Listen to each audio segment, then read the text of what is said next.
Hi, I'm Janet. Welcome to this lesson. It is about terms used in poetry. Our first term is poet.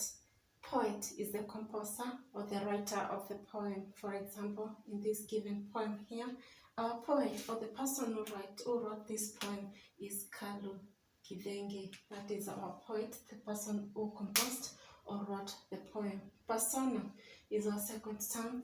Is the active voice or the person whom the poet uses to communicate his ideas in the poem.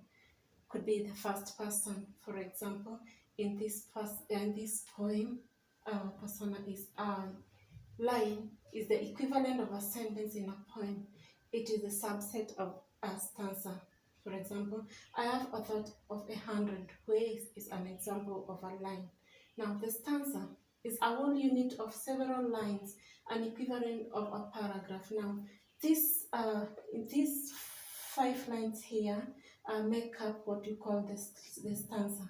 Now, this is the line and this is the stanza. We have another stanza, another one, and another one. Now, diction is a specific choice of words to communicate the concerns of the poet in the best way possible. The choice of words, that is what we call diction. We have style, the specific use of language to make it beautiful and more effective. And this is the channel through which the poet communicates to us or to the people. Now, when you're talking about style, we have 2 types of styles. Styles that deal with sounds, we call them sound patterns. And styles that deal with meaning, we call that semantic sounds. Now, we're going to look at this when we're analyzing our poems. Now, let us look at this poem. It is named Janet. I have thought of 100 ways. I have planned for 100 days. I have looked for 100 says. I have still not seen or heard. How will I tell you this one thing? You are too near, yet too far. You are too close, yet too far in tear. You are clear, yet too dear. You are smiling, yet I am a blur. How will I tell you this one thing? All the waters of this world can't. The Indian Ocean with its currents, the Pacific Ocean with its Bermudas, the Arctic Ocean with its seals, can't help me tell you this one thing. I have not finished telling you. I don't have your full view. I have no words in my mouth. I have not even started to say this, that, the only one thing. Now, when you look at this poem, you will notice that we have a poet, the person who wrote the poem, Kalu. We have a line, like I have not finished telling you, that is line. We have stanzas, 4 of them. 1 stanza, 2nd and 3rd and 4th. Those are the stanzas.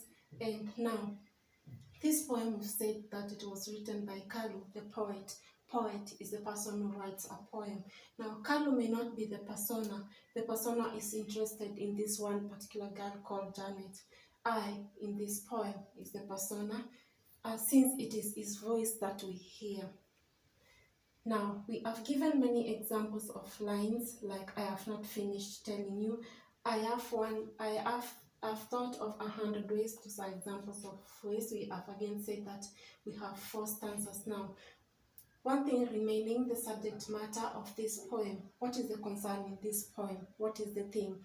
In this poem, our theme or our subject matter or our concern is love. The poem is talking about love of this particular person who is interested in this girl called Janet, but until up to the end, he was not able to say or to succeed in telling her what intentions are. Thank you so much for watching. I hope this helps you to improve on your poems. See you in the next one.